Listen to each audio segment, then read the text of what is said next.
Welcome Home Radio Podcast. Are you looking to buy or sell your home? Our team is here with answers to guide you through the buying and selling process. We encourage you to ask questions. Please comment on this show or visit us at welcomehomeradio.net for more information. Bringing real estate, lending, and education together in one place, and to help you make the right home decision for you and your family. And welcome to Welcome Home Radio. It is March 13th, where real estate lending and learning come together. I'm real excited today. We're going to be talking current real estate status, and I have some very special guests with me. Jeff, of course, Jeff Duffee with Fidelity Title. But more importantly, these two lovely ladies are with Century 21 Judge Fight, Kari and Megan. Welcome so much. Glad to have you. And if you would, share with our audience real quick, and we'll start with Kari real quick, just a little bit about yourself and your years in the real estate world. Yeah, so my name's Kari Mancera. I'm a local realtor in the Dallas-Fort Worth area, wife and mother of three. So time management and, patience are my virtue. That's what I've had to learn. I've been in the industry just a couple of years. I focus in residential real estate. So working with buyers, sellers, investors, leasing, just anything residential related. I love what I do, and it's a lot of fun, and it allows me to really be with my family if I need to. Awesome. Thank you. Thank you for being here. Megan, can you tell a little bit about yourself, please? My name is Megan Johnson, and I am a realtor with Century 21 as well. And I got started in the business with doing real estate investment. My husband and I own a real estate investment company. And so we buy and flip houses, and kind of led me to get my license. I as well have been married and we have 5 kids. So. Wow. And how long have you been doing this now, flipping? About 5 or 6 years. 5 or 6 years. Well, I'm sure we'll flash your numbers and email addresses up there as the show goes. But guys, we're here to start talking real estate, and current status is really interesting to me. We've had several things happening over the last few weeks that I think is going to be critical, because we all know there's kind of a spring push. Would you agree? We can call it many things, but I think the demand is going to be there as the spring time, because people think about moving, wanting to get kids into a proper school. They want to get some vacation. But that spring push is coming. Plus, we're hearing rates are going to drop. Just the other day, we're talking the forecast, and I believe, let me get to this information. Powell says the Fed is on track to cut rates this year. He just stated this last week. He told lawmakers rate reductions can and will begin this year. So with that basic information, what do you think in sizing up the market? What do we need to be ready for?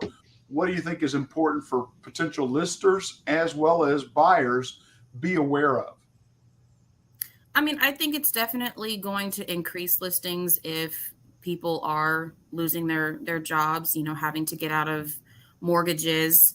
I think for buyers, that's definitely going to open the door for more opportunities of negotiation. But at the same time, I think it's going to flood the market with, if the rates do drop, it's going to flood the market with those buyers who have been on the fence. And it's going to basically give them that little nudge that they needed to really start to make that decision for themselves to be homeowners. And what's the take on, if you have that many buyers, it's going to be a challenging time to find a deal. It's going to take into negotiations, right? As well as home prices are going to be affected. They're not going to come down like so many people are talking about, I believe. What would be your all's comment to that? I think that's where educating, if you're on the seller side, educating your sellers to market themselves aggressively, but don't. It's kind of difficult, because yes, you want to negotiate, but you also want to get the most. So it's just, I think it's a lot about educating and knowing when the right time is and what's right for your client, whether it be on the sell or the buy side. Sure. Mm-hmm. Megan, your thoughts? I think it has affected a lot of, well, definitely inventory. Just right now, we have one of our homes we finished for sale over in kind of the Bent Tree, North Dallas area. And actually, what I've seen a lot is a lot of people moving their parents over to be closer to their grandkids, closer to their schools. I've seen a big influx in that with just the buyers I've talked to coming through the house and such, and buyers we've shown. That's really gone up lately. So families are trying to get closer together. Retired, they're aging. moving their parents from other states or even just other parts of Texas to be, within a mile radius of them and the kids. Sure. Yeah, we're kind of hard-headed. Our kids all moved away and they expect us to follow them. I'm like, I'm not moving to Colorado or Houston. I'm sorry. I grew up there and I have nothing to do with Colorado, or minimal.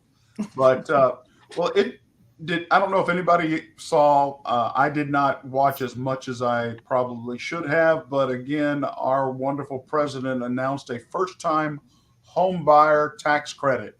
Did y'all hear about this? I did not read the whole. It was pretty long, so I did not make it through the whole report, to be honest. But yes, I was reading it. Well, again, it's interesting how he puts something out there that's not approved by Congress or anything, and it's got a lot of ways to go. But he has proposed a $10,000 tax credit for first-time home buyers. And before we go any further, Jeff, help us define first-time home buyer for us. Make sure everybody's on the same sheet of music.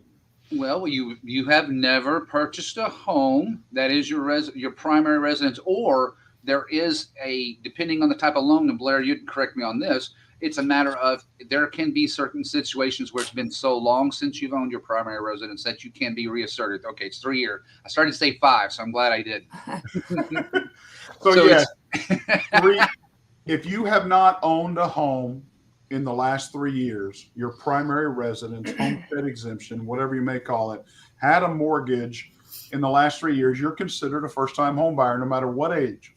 And this credit would be done, and he didn't define middle class, but this tax credit would be a $5,000 over 2 years. Again, required congressional approval.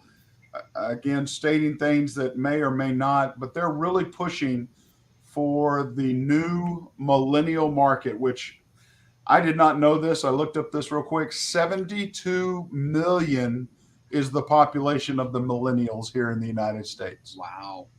Which I think is probably the biggest bracket right now that is on the fence.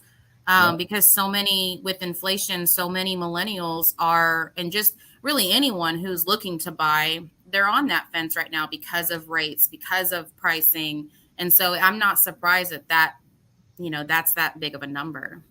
Well, here's where go ahead. Okay, as long Big Brother may be listening, but here's where I do think we were handed a disservice this last 6 months, is when the feds came out and said, guess what? We're going to drop rates in the first quarter, the second quarter, we're going to have stair step. And everybody's just sitting there waiting, thinking, I want to get my best rate deal. And when's that going to be? And I think that was really, I know they're trying, but that was a disservice because it's causing more people, as we've said the third time now, sitting on the fence. But I think a big part of that is the three of you that I'm sitting on here with is educating them to understand a quarter or even a half a point will just keep up with the rate of the value of your property. And so if you think, oh, it's going to make that much difference for me in 6 months, well, you guys, they need to talk to you to see it's not, you're better off starting now and getting into that home, especially Megan and Kari tell me that we are already seeing multiple offers on homes because inventory is so low, right?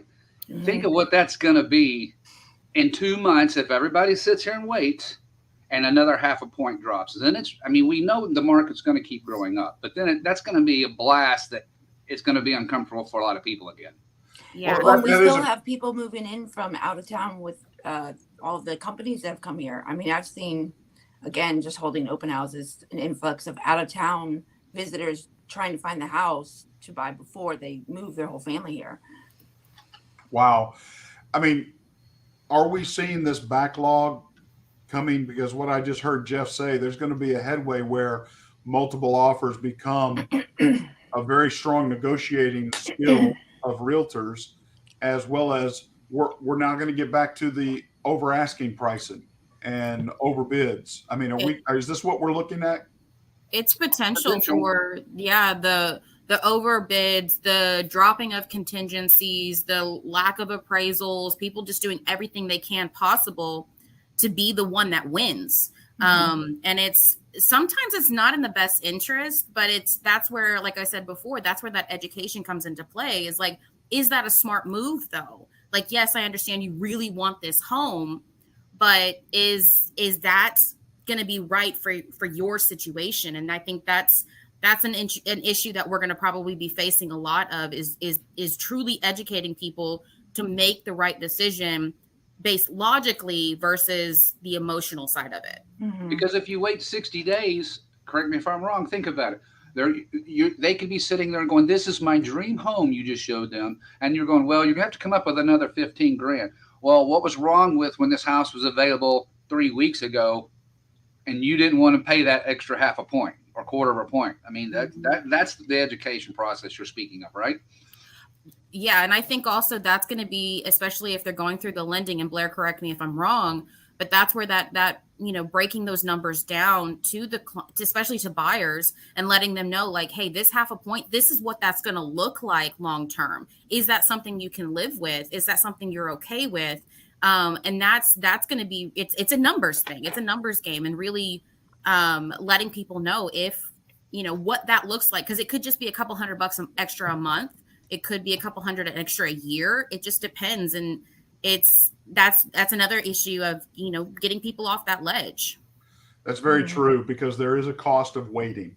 And as you just talked about bid over asking, if you would have bought, like Jeff said, 3 weeks ago, instead of waiting for that time, we pocket that 15 grand. You may be paying, like you say, $100 or more a month, but then we can refinance and we can do so much more. But that cost of waiting, it is going to increase. In fact, here's an interesting survey I found that had just taken place by Realtor.com.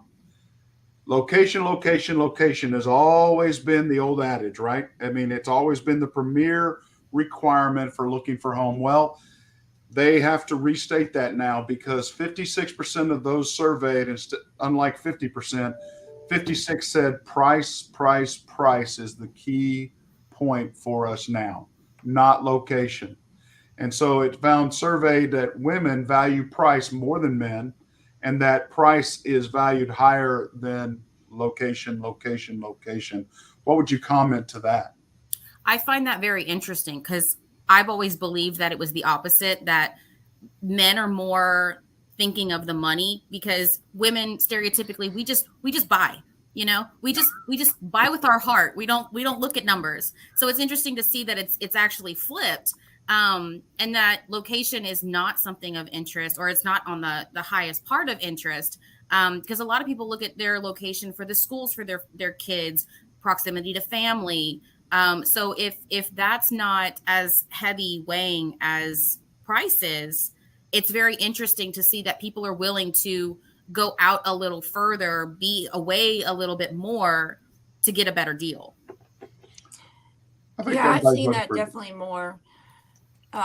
Where before showing people homes, it's more in a concentrated area within, a couple miles, seeing the homes. Now I'm seeing requests for like over in here in Plano, then to Murphy, then to like just all over. It's like a whole day to show homes. So it's where typical is in the same kind of district. Sure. But then also the men I've talked to, when their wives are, looking through the house, for them it's location of job, so that's where it's kind of flipped, I guess. How much windshield time they're going to have. Yeah. They can't work from home. Yeah. It is. And that's a good point, though, even the working from home, because a lot of people since COVID now do work from home. And so I think that might have changed the desire for location as well. It's just now that people don't have to commute. Sure. Well, if they only commute like 2 or 3 days a week, they're okay going a little bit further, because it's not every day. That's true. Yeah. And they still have a home office. That's the first thing people are like, oh, is there a room for a home office? It's still very, but they'll go in 2 days a week, maybe 3. Okay. Now, one of the interesting data points I also am going to bring up that I was really intrigued by is that as of this month, March, this is the first time ever, 52% of the population of America that own homes are baby boomers. 52%. We've never been that high. Is that because baby boomers like myself are just staying in place? There's not a place to move? Because in my situation, I've said this before, if you have a home paid off, why do I want to go into another mortgage if I'm happy where I'm at? I am in a larger home for two people, but I have grandkids coming to visit. I have, visitors, guests. It's not a true encumbersome. I don't have to right size right now, but are we seeing this population staying put instead of right sizing more often because of pricing, I'm tired of moving personally, but what are the reasons out there and why has this become such a data point? Because we've never had this many people at that age staying in place. I think nowadays a lot of people are more educated on trusts and putting their properties into trusts and building generational wealth. I think also I think in many ways, there's a lot of people that are getting back to that family dynamic and wanting space for their adult children to come home to. And if they have grandchildren, a place for their grandchildren to come to, and have space for everyone. I know from personal experience, my in-laws, they've not gotten rid of their house. It's just them two, but they like having their grandchildren over. They like having the space if the grandchildren want to spend the night. And so having that accessible is really big for them. But as far as the right sizing, you made a very valid point, is like, if I'm in a home that is paid off, and a lot of people are living on fixed incomes. And so if not having a mortgage is beneficial because of that, it's only smart to just stay in the home they're in. Yeah. Well, I was just wondering because it's interesting again. The largest baby boomer population out there, that they own over 52% of the homes that are in ownership right now, whether paid off or not. And they just don't seem to be moving like they did before. Seems like all the parents seem to move all the time. Now we're not. And I think that's maybe caused the inventory to slow down, especially when we're right sizing or supposed to be. Well, Blair, think about if the money's not right and you're just thinking of downsizing, why would you want to go through all that if your house could be paid off or close to paid off? If you've been in there a while as a baby boomer. So they're not going to be as an urgent need, even if they do say, we don't need the second floor anymore. But when you're looking around saying, where are we going to get, even if we walk away and this house is paid off, or I say again, almost paid off, there's just no rush. They don't have to yet. No, there's no rush. That's the biggest aspect of they're going to make the numbers work for them the best they can. Yeah, very, very true. Finally, I wanted to bring up, everybody knows who Fed Chairman Powell is, right? Everybody knows that, he runs the Fed and so forth, but he was being interviewed by the Senate Banking Committee, and he announced mortgage rates are to come down. This will all go through the economy, but we're still going back to a place where we don't have enough housing. Yet this morning, it was just announced that new forecast for housing inventory is up 14.8%. Now, that's 14.8% from last February, which, 2023 was a hectic year and a challenging year for builders. But this is the highest it's ever been since 2020.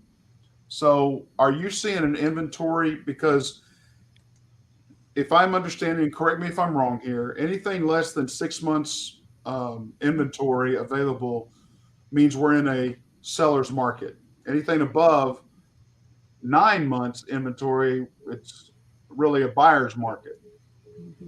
We're only sitting about 2.7% of months inventory right now.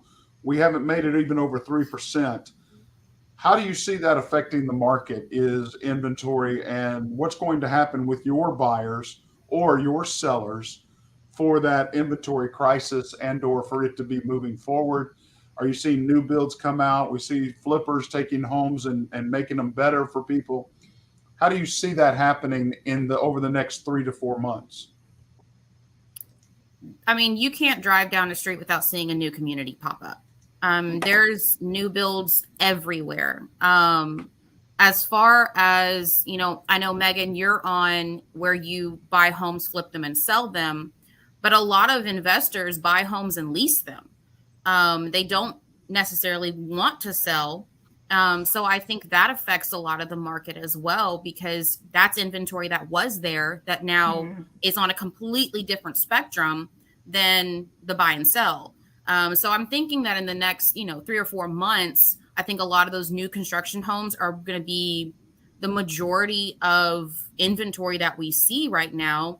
I think a lot of people who have homes or wanting to buy homes, a lot of people want new build. A lot of buyers are looking at, no one's ever lived there. It's sparkly, it's clean.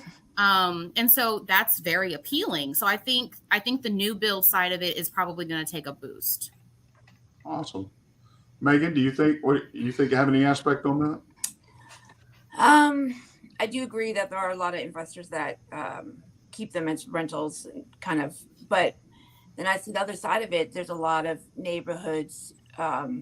Like the first thing, we had a couple neighbors in this Bent Tree neighborhood ask, please tell me you're not going to lease the house. You're going to have an end buyer, because it's bringing the influx of that a lot of neighborhoods don't want is, tenants, and not like somebody that put the investment into their house. So not much other owners can do about it, but it's getting frustrating. I see it posted on, the next door chats and such. But I do agree about the new builds. They are kind of just popping up in random corners wherever they can find some land, Yeah. Well, ladies, I want to thank you so much for today. This has been very informative. I think we've touched a lot of key topics.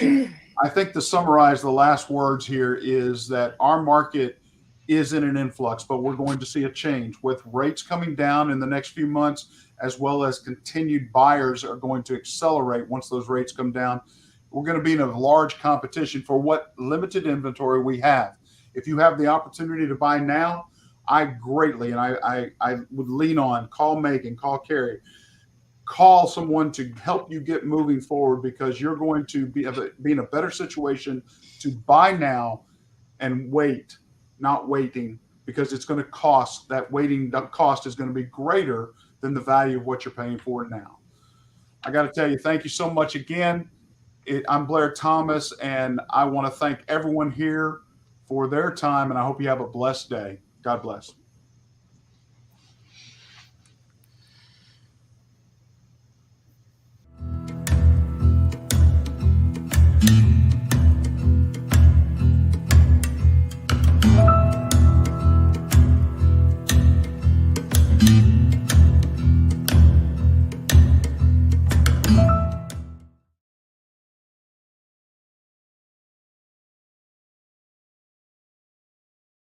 Welcome Home Radio Podcast. Are you looking to buy or sell your home? Our team is here with answers to guide you through the buying and selling process. We encourage you to ask questions. Please comment on this show or visit us at welcomehomeradio.net for more information. Bringing real estate, lending, and education together in one place, and to help you make the right home decision for you and your family.